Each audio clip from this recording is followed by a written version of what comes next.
Hello everyone, welcome to tasty dish by Sethu Palaniappan. இன்றைக்கி கருப்பு உளுந்து வச்சு 2 வெரைட்டியான கருப்பு உளுந்து உருண்டை செஞ்சு காமிக்க போகிறேங்க. ஃபஸ்ட்டு ரெசிபியாக கருப்பு உளுந்தில் நெய் விட்டு செய்கிற ரெசிபி தான் பார்க்க போகிறோங்க. 1 கப் கருப்பு உளுந்து சேர்த்துக்கிறேங்க. இப்போ கருப்பு உளுந்தை ரோஸ்ட் பண்ணி எடுத்துக்கலாங்க. கருப்பு உளுந்து உருண்டை பண்ணுறதுக்கு முன்னாடி கருப்பு உளுந்தை ஒரு நாள் முன்னாடி நீங்கள் தண்ணியில் கழுவிட்டு ஒரு மஸ்லின் கிளாத்தில் காய போட்டுருங்க. நெல் காய்ச்சலில் போடணுங்க, வெயிலில் போடணுன்றது கிடையாது. போட்டுட்டு அதுக்கப்புறம் அடுத்த நாள் கூட நீங்கள் இந்த மாதிரி உருண்டை செய்கிறதுக்கு யூஸ் பண்ணிக்கலாங்க.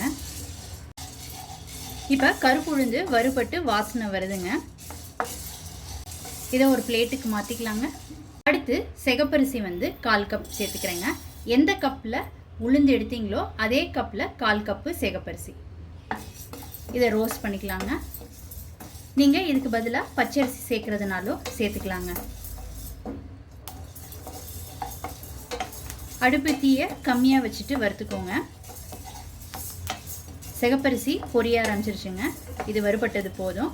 இதை உளுந்திருக்க பிளேட்டுக்கு மாற்றிக்கலாம். அடுத்து பாசிப்பருப்பு 1/4 கப் சேர்த்துக்கிறேங்க.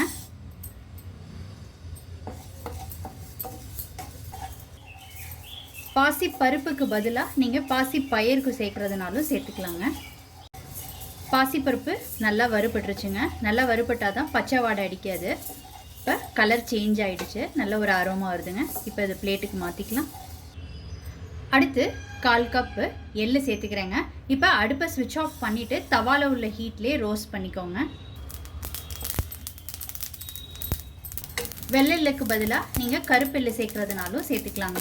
எள்ளு ரொம்ப கருக விட்டுறாமல் பார்த்து எடுத்துக்கோங்க, இல்லாட்டினா கசப்பு தட்டிடும். இப்போ பிளேட்டுக்கு மாற்றிக்கலாங்க. ஃபைனலாக இதில் 3 ஏலக்காய் சேர்த்துக்கிறேங்க.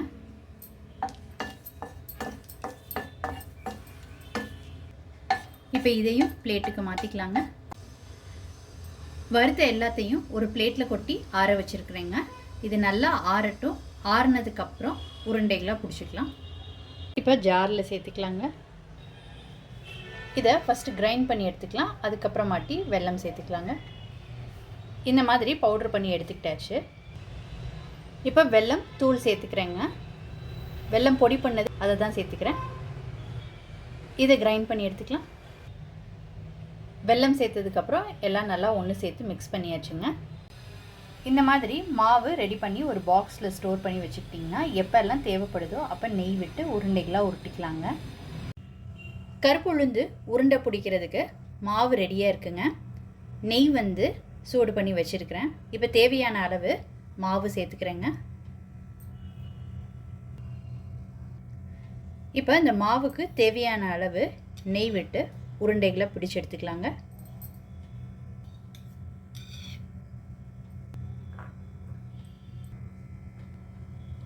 கட்டிகள் இல்லாமல் ஊற்று விட்டுக்கோங்க. அப்போ தான் உருண்டைகளாக பிடிக்க வருங்க, ஈஸியாக இருக்கும். நம்ம விருப்பப்பட்ட சைஸ்க்கு இந்த மாதிரி உருண்டைகளை உருட்டிக்கலாங்க.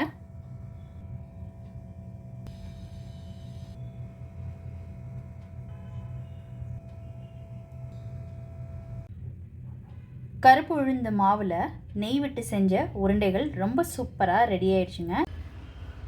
செகண்ட் ரெசிபியும் கருப்பு உளுந்து வச்சு உருண்டை தான் பண்ண போகிறோங்க. இது நல்லெண்ணெய் விட்டு செய்ய போகிறோம். இந்த உருண்டைக்கும் 1 கப் கருப்பு உளுந்து எடுத்துருக்குறேங்க. இதை பேனில் சேர்த்துக்கிறேன். இப்போ கருப்பு உளுந்தை ட்ரை ரோஸ்ட் பண்ணி எடுத்துக்கலாம். இந்த ரெசிபிக்கும் எல்லா அளவுகளும் ஒரே கப்பில் மெஷர் பண்ணிக்கோங்க. அடுப்பு தீயை அளவானதாக வச்சுக்கோங்க. இது கருப்பு கலரில் இருக்கிறதுனால கருகுனா கூட தெரியாதுங்க. அதனால் பார்த்து வறுத்து எடுத்துக்கோங்க, கருக விட்டுறாமல். கருப்பு உளுந்து வறுபட்டு நல்ல வாசனை வருதுங்க. இதை ஒரு பிளேட்டுக்கு மாற்றிக்கலாம். அடுத்து இதில் சிகப்பரிசி 1/4 கப் சேர்த்துக்கிறேங்க. மிதமான தீயில் ரோஸ்ட் பண்ணி எடுத்துக்கோங்க. சிகப்பரிசி பொரிய ஆரம்பிச்சிருச்சுங்க. இதை பிளேட்டுக்கு மாற்றிக்கலாம். இப்போ அடுப்பை ஸ்விட்ச் ஆஃப் பண்ணிவிட்டு பொட்டுக்கடலை சேர்த்துக்கோங்க. பொட்டுக்கடலை 3/4 கப் சேர்த்துருக்குறேங்க. அடுப்பை ஸ்விட்ச் ஆஃப் பண்ணிவிட்டு அதுக்கப்புறமாட்டி பொட்டுக்கடலை சேர்த்துக்கோங்க. பொட்டுக்கடலை சீக்கிரம் கருகிடுங்க, அதனால தான். கிறிஸ்பாக இருந்தால் போதும்.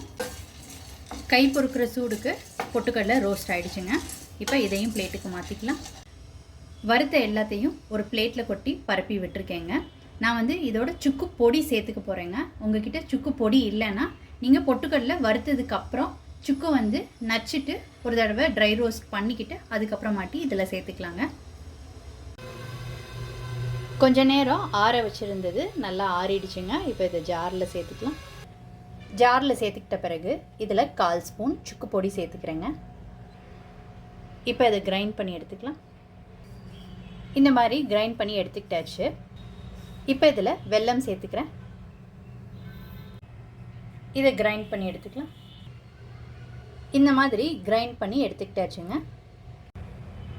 ரெடி பண்ண மாவை ஒரு ஏர்டைட் பாக்ஸில் போட்டு ஸ்டோர் பண்ணி வச்சுக்கோங்க. கருப்புளுந்து நல்லெண்ணெய் விட்டு பண்ணுற உருண்டை மாவு ரெடியாக இருக்குங்க. இந்த மாவில் கருப்புளுந்து, சிகப்பரிசி, பொட்டுக்கடலை, சுக்கு போட்டு அரைச்சிருக்கிறேங்க. விருப்பப்பட்டால் நீங்கள் ஏலக்காய் போட்டுக்கோங்க.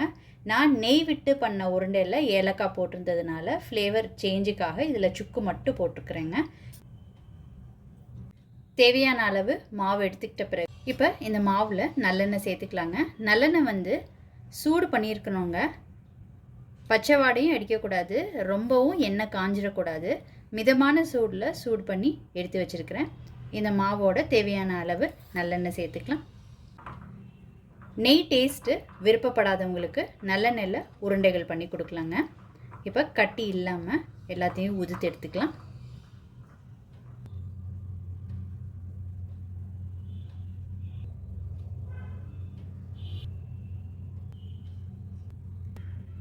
நல்லெண்ணெய் விட்டு செஞ்ச கருப்பு உளுந்து உருண்டைகள் ரொம்ப சூப்பராக ரெடி ஆயிடுச்சுங்க.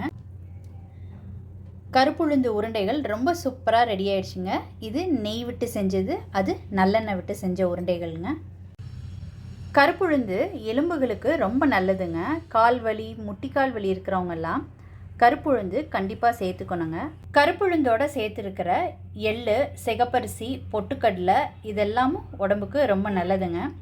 அதனால் இது எல்லாத்தையும் ஒன்று சேர்த்து உருண்டைகளாக உருட்டி வச்சுக்கிட்டோன்னா தினம் ஒரு உருண்டை எடுத்து சாப்பிட்லாங்க. சுகர் கிரேவிங்ஸ் இருக்கிற டயத்தில் இந்த மாதிரி சத்தான உருண்டைகளாக எடுத்துக்கலாங்க. இதை ஈவினிங் ஸ்நாக்காக பசங்களுக்கு செஞ்சு கொடுக்கலாங்க. நீங்கள் இந்த ரெசிபி கண்டிப்பாக ட்ரை பண்ணி பாருங்கள். ட்ரை பண்ணிவிட்டு உங்களோட கமெண்ட்ஸை சொல்லுங்கள். உங்களுக்கு இந்த ரெசிபி பிடிச்சிருந்துச்சுன்னா லைக் அண்ட் ஷேர் பண்ணுங்கள் உங்கள் ஃபேமிலி அண்ட் ஃப்ரெண்ட்ஸ்க்கு. டேஸ்டி டிஷ் பை சேதுபள்ளம் சேனலை சப்ஸ்கிரைப் பண்ணுங்கள். நோட்டிஃபிகேஷன் பெல்லை கிளிக் பண்ணுங்கள் for more videos. Thanks for வாட்சிங்.